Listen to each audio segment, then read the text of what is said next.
In the heart of ancient China, nestled among the misty mountains and flowing rivers, there existed a village so small that it had no name on any map.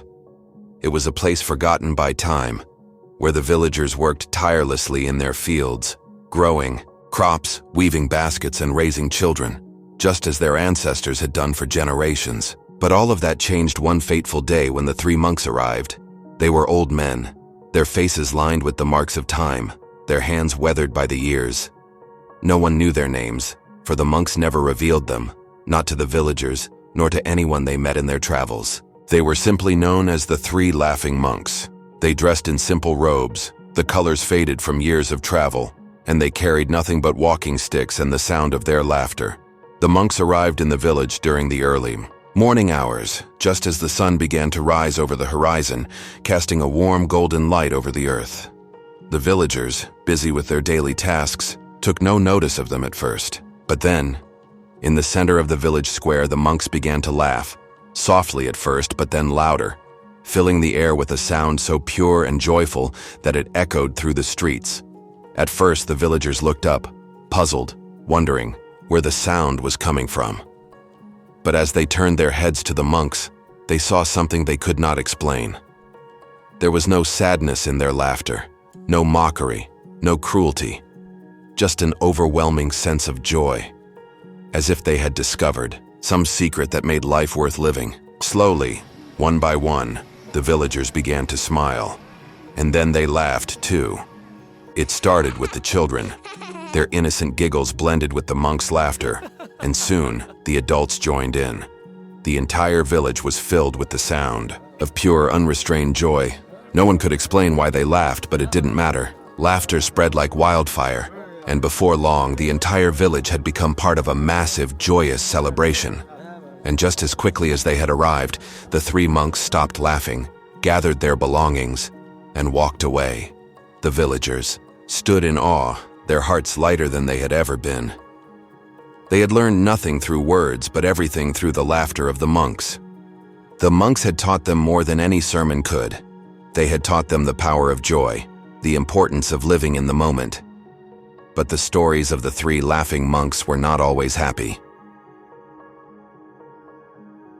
The monk who lived in silence, in a small village, nestled at the foot of the mountains, there was a young boy named Shen, who had always felt out of place. While others in the village spent their days tending to the land, working the fields, or playing games, Shen found solace in silence. He was often seen sitting by the banks of a clear river, gazing at the water as it flowed gently past him. To the people around him, Shen was quiet and mysterious. He rarely spoke, and when he did, his words were few and carefully chosen. His parents were concerned, but they never forced him to speak. They believed that in his silence, there was something sacred. Shen's silence was not a result of sorrow or sadness, but a profound connection to the world around him. It was as if the very rhythm of life spoke to him in a language that no one else understood. He could hear the wind whispering through the trees, the rustle of leaves beneath his feet, and the soft murmur of the river's song. In his youth, Shen had not yet fully understood the depth of his connection with the world, but he knew that there was something more to life than simply existing. One day, while sitting by the river, a traveler passed through the village. He was an old man, wearing tattered robes and carrying a walking stick. The man had a serene expression on his face, and his eyes sparkled with a kind of wisdom that Shen had never seen before. The traveler stopped by the river, where Shen was, sitting, and without a word sat beside him. For hours, neither of them spoke. The man simply sat in silence, just as Shen had done for years. But as the sun began to set, the traveler turned to Shen and spoke softly, breaking the silence. "Do you know the power of stillness, young one?" he asked. Shen nodded slowly, but he did not answer. He had never heard anyone speak of stillness in such a way before, and yet he felt a deep understanding in his heart. The traveler smiled, as if he had known what Shen was thinking. Stillness is not an absence of sound, but an openness to the world. It is not about avoiding the noise, but about finding peace within it. From that day forward, Shen's life changed. The traveler stayed in the village for a few more days, during which time Shen followed him quietly, learning from his presence.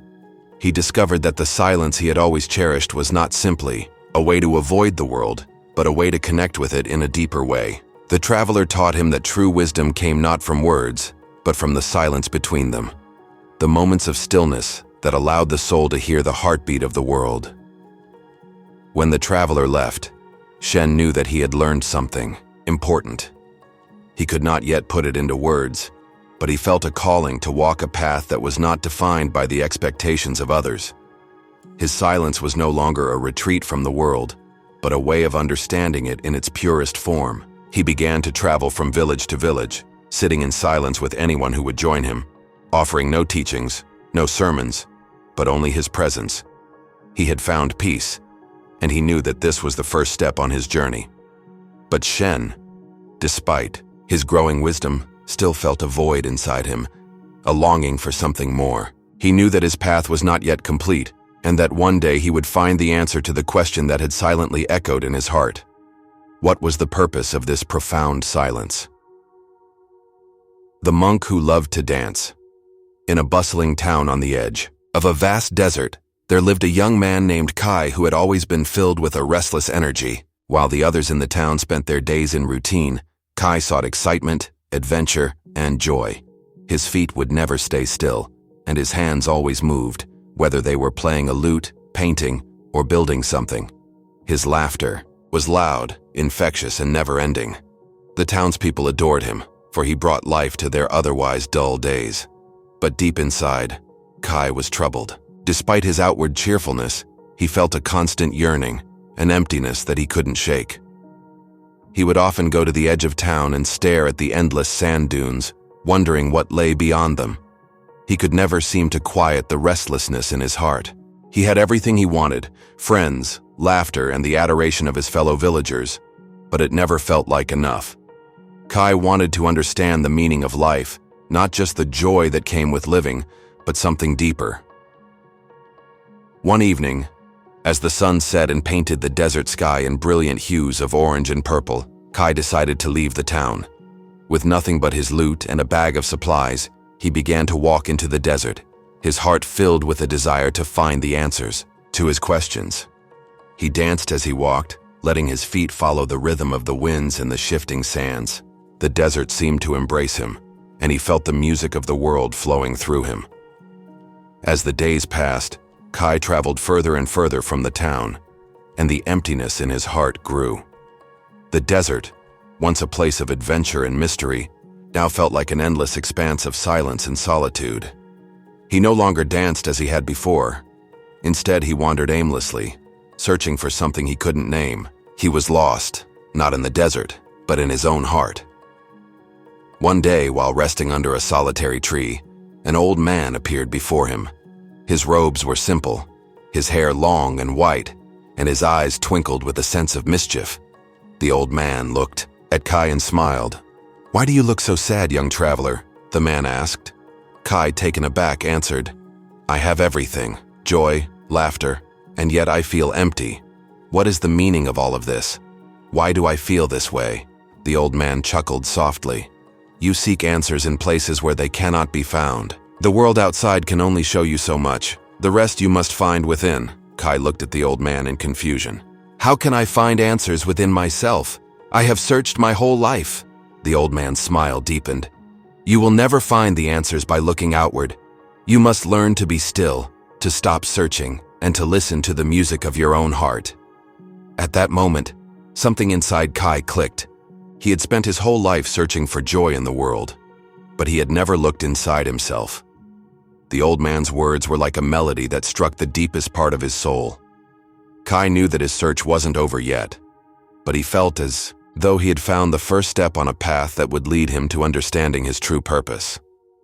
With a final look at the old man, who had already disappeared into the desert, Kai returned to his village. But now, when he played his lute or danced, it was with a deeper understanding of joy. It was no longer just the thrill of movement, but the quiet happiness that came from knowing he was living in harmony with the world around him. He had begun to find peace, but the question remained: what was the true purpose of his laughter? The monk who lost his way in a small town perched on the edge of a great river. There lived a young man named Liu who had been born into a family of great scholars. From an early age, Liu's mind had been sharp, his thirst for knowledge insatiable. He spent his days reading books, debating with the elders, and learning the ways of the world. His family was proud of him, for he was destined to become one of the greatest scholars in the land. But Liu was not content. While his family celebrated his academic achievements, he began to feel an emptiness within him. He had studied all the Maya, great texts, understood the most complex philosophies, and memorized the sacred teachings, but none of it brought him peace. He had learned the answers to many questions, yet the deeper question, the one that tugged at his heart, remained unanswered. What was the purpose of it all? Liu's mind was a labyrinth of thoughts, each one leading to another, and none of them bringing him closer to the truth. One day, feeling overwhelmed by the weight of his knowledge, Liu left his home and ventured to the riverbank. The river, with its endless flow, seemed to mock him. How could he, a man of intellect, find peace in something as simple as a river? As he stood by the water, a stranger appeared beside him. The old man was dressed in simple robes, his face lined with age, and his eyes were clear and deep like the river itself. Without a word, the old man sat beside Liu and stared out at the water. After a long while, the old man spoke, his voice soft but powerful. "You have learned much, young man, but knowledge alone will not bring you peace." Liu turned to him, puzzled. "But I have studied the scriptures, learned the wisdom of the ancients, and yet I still feel lost. How can I find peace if not through knowledge?" The old man smiled kindly. "Knowledge is like a map. It can show you the way, but it cannot walk the path for you. You must learn to trust the journey, not just the destination." Liu frowned. "But how can I trust a journey I do not understand? How can I find peace when all I have is confusion?" The old man looked at Liu with a penetrating gaze. "Peace is not something that can be understood by the mind. It is something that must be felt with the heart. You have spent so long searching with your mind that you have forgotten how to listen with your heart. Only then will you find the answers you seek." Liu sat in silence, reflecting on the old man's words. For the first time, he realized that his quest for knowledge had been a distraction from the deeper truth. He had been looking for answers in the wrong place. The answers were not in the books, nor in the teachings of the great philosophers. The answers lay within himself. With a final glance at the river, Liu stood up and walked away. He didn't know where his path would lead, but he knew that his journey had just begun. He would no longer seek peace through endless study. He would seek it through understanding his own heart. The meeting of the three. The day the three monks met was no accident. Their paths, though separate, had been converging for years, as though the universe itself was guiding them toward this moment. Shen, the silent one, had been wandering for many years, meditating on the quiet that had once been his refuge. He had spent long hours alone in the forests, by the rivers and on mountaintops, searching for the deeper meaning of his silence. Yet every answer he found only deepened the mystery. He knew that his silence was not an end in itself, but the key to something greater. His journey led him to the edge of a small village, where he decided to pause, feeling the pull of something new in the air.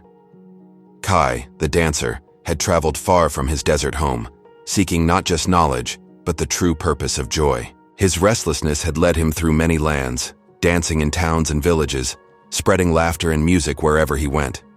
But his heart, though filled with music, remained silent in its deepest part. He had learned to dance with the winds, to laugh with the earth. But still, he felt incomplete. His journey brought him to a village in the north, where he sensed that the answer to his lifelong search was waiting for him. Lao, the scholar, had finally come to understand that knowledge alone could not fill the void within him. He had spent years searching for meaning in ancient texts and intellectual pursuits, but the answers always felt distant. Something was missing, something deeper than understanding. His travels had led him through temples and libraries, but now, on a quiet afternoon by the river, he realized he needed to seek peace not through the mind, but through the heart. He felt drawn to the northern villages, where the final piece of his journey awaited him. One fateful morning, their paths crossed in a small, peaceful village. The air was thick with anticipation, as if the universe itself was holding its breath. The three men stood in the village square, each feeling the same inexplicable pull. Their eyes met, and in that instant, they knew. They were not strangers. They had been destined to meet. Shen, Kai, and Liu stood together, united by a shared purpose they did not yet understand. Without speaking, they began to laugh, their laughter filling the air like a song that had always been inside them. The villagers, witnessing this strange and joyous sight, began to smile, then laugh, and soon the entire village was swept up in the sound of their collective joy. It was at that moment that the three monks knew. Their purpose was to spread joy, not through words or teachings, but through the simple, powerful act of laughter. They were not just travelers. They were teachers, not of wisdom, but of happiness. Their laughter would be their prayer, their teaching, and their gift to the world. And so, they began their journey together, laughing and spreading joy wherever they went. Their travels would take them through towns and villages, across rivers and mountains, until the very land itself seemed to echo with the sound of their laughter. But what they did not yet know was that their journey was about to take a turn that none of them could have foreseen. After their meeting in the small northern village, the three laughing monks became a legend. People in every town they visited heard of the monks who did nothing but laugh, and wherever they went, they spread their infectious joy. Their journey led them through bustling cities, desolate towns, and remote villages. Each place was different, but in each, the monks did the same thing. They would stand in the center of the town square, laugh without restraint, and wait. Slowly, the people would gather, drawn in by the sound of laughter, a sound so pure, so full of life, that they couldn't help but join in. At first, the villagers were uncertain. They would look at each other, puzzled by the monks' behavior. But then, as the laughter echoed through the streets, they began to smile. First, it was just a quiet chuckle, but soon enough, the entire village was swept into a tidal wave of laughter. It wasn't just the children who laughed. It was the elders, the farmers, the craftsmen, the scholars. People who had never met before suddenly found themselves united in a shared experience of joy. And as they laughed, the burden of their daily lives seemed to lift. For a moment, they were free from the weight of their worries, from the problems of the world. They were simply human, connected by the shared act of laughter. The three laughing monks did not need to explain anything. They never spoke of teachings, never offered sermons. Their laughter alone was enough. It was as if their joy was a language that transcended words, a language that reached into the hearts of those who heard it. And in every town they visited, they left behind a trail of happiness that lingered long after they had moved on. But their mission was not without challenges. There were those who could not understand the monks' approach. Scholars and religious leaders in some towns frowned upon the monks' unorthodox way of spreading wisdom. How could laughter be a form of teaching? How could joy be a path to enlightenment? But the monks, undeterred by criticism, continued on their journey. They knew that their laughter was not meaningless. It was a gift, one that helped people see the world through a different lens. As they traveled, the monks began to understand something deeper about themselves. Their laughter was not just a way to spread joy, it was a way to heal. It was a reminder that even in the darkest times, laughter could light the way. And so, their legend grew. People from far and wide came to witness the three laughing monks, to feel the magic of their laughter, to experience the joy that could only come from being in the presence of those who truly understood the power of living in the moment. One day, as the monks traveled through a mountainous region, they came across a small village that had been struck by a terrible famine. The fields were barren, the rivers dry, and the people were starving. The villagers were thin and weary, their faces etched with worry and fear. It was a place where joy had long since been forgotten, where survival had become the only goal. When the three laughing monks arrived, the villagers watched them with suspicion. How could these three men, so full of laughter, bring anything of value to a village where every day was a struggle for survival? Without hesitation, the monks stood in the center of the village square and began to laugh. At first, the villagers scoffed. Some shook their heads in disbelief, Others muttered under their breath. How could these men be so carefree in the face of such hardship? How could they laugh while the village was on the brink of despair? But then, something extraordinary happened. Slowly, almost imperceptibly, a few of the villagers began to smile. It was a small thing, barely noticeable, but it was a spark. And that spark grew. As the monks laughed louder, more villagers joined, in first hesitantly, then with more conviction.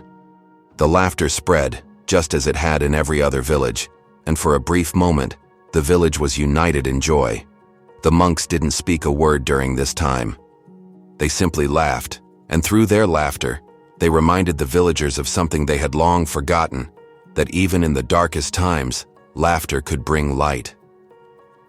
By the end of the day, the villagers were laughing together, and though their situation had not changed, something inside them had shifted. They remembered that life was more than survival. It was about living, and in that moment, the famine no longer seemed so overwhelming. As the monks prepared to leave, one of the villagers approached them, tears in his eyes. "You have given us something we did not know we had," he said. "You have given us the will to continue. We cannot thank you enough." The monks simply smiled and walked away, their laughter still echoing in the distance. They knew that their mission was far from over. They had healed a wound that was not of the body, but of the spirit. And they had shown the villagers that, even in the face of suffering, there was still joy to be found. As the three laughing monks continued their travels, they began to realize that their laughter, while bringing joy to others, was starting to take a toll on them. They had been traveling for many years, spreading joy, and while they never grew tired of laughter, the journey was becoming increasingly difficult. They had faced storms, hunger, and exhaustion, and sometimes they wondered if their mission was truly making a difference. One evening, as they camped under a canopy of stars, the two remaining monks sat together, silent for the first time in years. The air was thick with unspoken words, and each man felt the weight of the years pressing down on him. "I wonder if we are doing the right thing," said one of the monks, his voice quiet, almost hesitant. The other monk looked at him, his eyes filled with understanding. "What do you mean?" he asked. "Sometimes I feel as though our laughter is a mask," the first monk replied. "We bring joy to others, but what about ourselves? Can we continue to laugh when we are carrying our own burdens, our own fears?" The second monk thought for a long moment. "Perhaps that is our true lesson, to learn to laugh despite the burdens, to laugh even when it feels impossible, because laughter is not just about happiness. It is about freedom. It is about letting go of the weight of the world." The first monk nodded slowly. He understood now that their laughter was not only for others, it was for them as well. It was a way to release the heaviness of life, a way to find peace in the chaos of the world. And so, the three laughing monks continued on their journey, laughing through their own doubts and fears, knowing that the true power of laughter was not in avoiding the pain, but in embracing it and letting it go. After many more years of traveling, the monks reached a small village high in the mountains. It was a peaceful place, where the air was thin and the people lived simple lives. The monks were welcomed with open arms, and for the first time in a long while they felt a sense of rest. But there was something different about this village. The people were not joyful. They were kind, and they welcomed the monks, but there was a heaviness to their hearts that no laughter seemed to lift. The monks began to laugh, but the villagers did not join in. Instead, they watched in silence, their faces filled with sorrow. The monks tried again, but the laughter did not spread as it had in every other village. Finally, one of the monks sat down in the center of the village square, his eyes closed. "Why do you not laugh?" he asked softly. "Why do you not join in?" An elder woman stepped forward, her eyes filled with tears. "We have lost so much," she said. "Our children have left, our crops have failed, and the world outside is changing. We have nothing left to smile about." The monk smiled gently. "Then we will laugh for you," he said. And he began to laugh, not just for joy, but as an offering. His laughter was filled with sorrow, with grief, with all the pain he had carried for so long. And as he laughed, the others began to laugh too, softly at first, then louder until the entire village was laughing, not because they were happy, but because they had shared their pain. They had shared their burdens, and in that moment, they were free. As the monks continued their travels, word of their teaching spread even further. The laughter that had once been a simple expression of joy now carried with it a deeper meaning. People from all walks of life, farmers, merchants, scholars, and even royalty, came to see the three laughing monks, each one hoping to catch a glimpse of the magic they had heard so much about. But as time went on, the monks began to realize that their laughter had begun to change them in ways they hadn't expected. The joy they had spread was powerful, but it was not without consequences. The more they laughed, the more they felt the weight of the world's suffering. They had become conduits of joy, yet in doing so, they had also absorbed the pain of others. In one village, they were greeted by a woman who had recently lost her husband. Her grief was so profound that it seemed to cling to her, a shadow that no one could shake. When she saw the monks laughing, she joined in, but her laughter was hollow, like a cry for help masked as joy. The monks paused, realizing that their laughter alone could not cure all pain. They had spent so many years bringing joy to others, but now they saw the deep wounds that laughter could not heal. It was a humbling realization. They understood that their laughter had been a balm for the soul, but there was still much more to be done. They had to help the people find a way to heal, not by laughing away their pain, but by facing it, embracing it, and moving through it. The monks gathered in the village square, and instead of laughing, they sat in silence. They invited the people to join them, not to laugh, but to reflect. For the first time in many years, the monks spoke, not in joyous bursts, but in gentle, soothing tones. They spoke of the importance of feeling all emotions, not just happiness, but grief, sorrow, and loss. "We are not here to laugh away your troubles," the oldest monk said. "We are here to help you face them, to help you carry them with dignity, so that they do not weigh you down forever. Life is a balance of joy and sorrow. Both must be accepted." The villagers, many of whom had never allowed themselves to mourn properly, sat in quiet contemplation. They shared their stories, their pain, and their losses. The monks listened, and in listening they found that their laughter had transformed into a deep compassion, a compassion that could heal as much as joy could. By the time the monks left the village, the people no longer sought to laugh the pain away. Instead, they had learned to sit with it, to let it move through them, and to find the strength to carry on. The monks had shown them that laughter was only part of the journey. Healing, too, required silence, acceptance, and reflection. Years passed, and the three laughing monks grew older. Their laughter, though still contagious, had evolved into something more profound. It no longer came easily or spontaneously. It was something they had learned to summon with great effort. But despite their aging bodies and tired minds, the monks knew they could not stop. Their purpose was still unfulfilled. There were more people to reach, more hearts to heal, more joy to spread. One day, as they arrived in a bustling city, they were greeted by a large crowd. It had been years since they had seen such a massive gathering, and the air was thick with anticipation. People whispered to each other, wondering if the monks would still laugh as they once had. They were expecting the same infectious laughter that had filled villages with joy. But as the monks stepped forward, something unexpected happened. The oldest monk, the one who had led them on this journey, stood silent. His face was serene, but there was a deep sadness in his eyes. The other two monks, sensing that something was different, followed his lead. They did not laugh. They simply stood together, facing the crowd.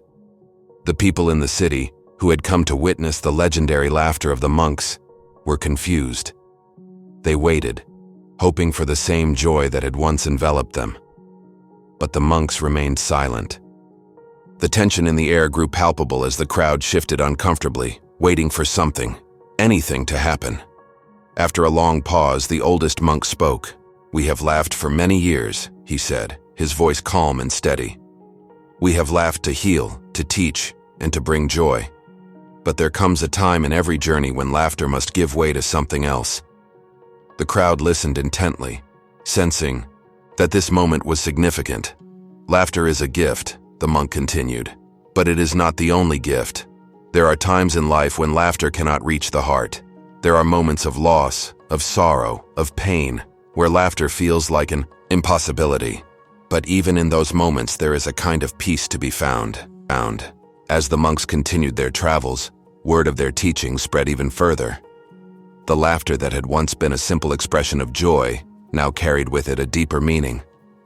People from all walks of life, farmers, merchants, scholars, and even royalty, came to see the three laughing monks, each one hoping to catch a glimpse of the magic they had heard so much about.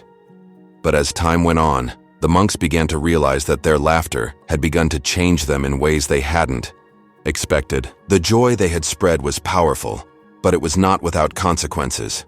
The more they laughed, the more they felt the weight of the world's suffering. They had become conduits of joy, yet in doing so, they had also absorbed the pain of others. In one village, they were greeted by a woman who had recently lost her husband. Her grief was so profound that it seemed to cling to her, a shadow that no one could shake. When she saw the monks laughing, she joined in, but her laughter was hollow, like a cry for help masked as joy. The monks paused, realizing that their laughter alone could not cure all pain.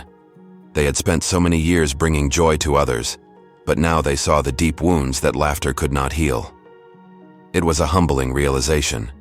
They understood that their laughter had been a balm for the soul, but there was still much more to be done. They had to help the people find a way to heal, not by laughing away their pain, but by facing it, embracing it, and moving through it. The monks gathered in the village square, and instead of laughing, they sat in silence. They invited the people to join them, not to laugh, but to reflect. For the first time in many years, the monks spoke, not in joyous bursts, but in gentle, soothing tones. They spoke of the importance of feeling all emotions, not just happiness, but grief, sorrow, and loss. "We are not here to laugh away your troubles," the oldest monk said. "We are here to help you face them, to help you carry them with dignity, so that they do not weigh you down forever. Life is a balance of joy and sorrow. Both must be accepted."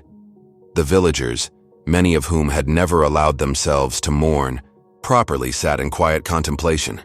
They shared their stories, their pain, and their losses. The monks listened, and in listening they found that their laughter had transformed into a deep compassion, a compassion that could heal as much as joy could.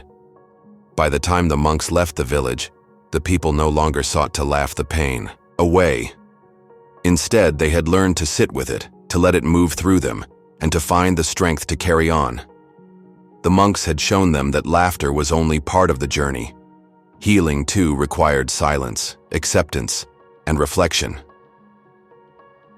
Years passed, and the three laughing monks grew older. Their laughter, though still contagious, had evolved into something more profound. It no longer came easily or spontaneously. It was something they had learned to summon with great effort. But despite their aging bodies and tired minds, the monks knew they could not stop. Their purpose was still unfulfilled. There were more people to reach, more hearts to heal, more joy to spread. One day, as they arrived in a bustling city, they were greeted by a large crowd. It had been years since they had seen such a massive gathering, and the air was thick with anticipation. People whispered to each other, wondering if the monks would still laugh as they once had. They were expecting the same infectious laughter that had filled villages with joy. But as the monks stepped forward, something unexpected happened. The oldest monk, the one who had led them on this journey, stood silent. His face was serene, but there was a deep sadness in his eyes. The other two monks, sensing that something was different, followed his lead.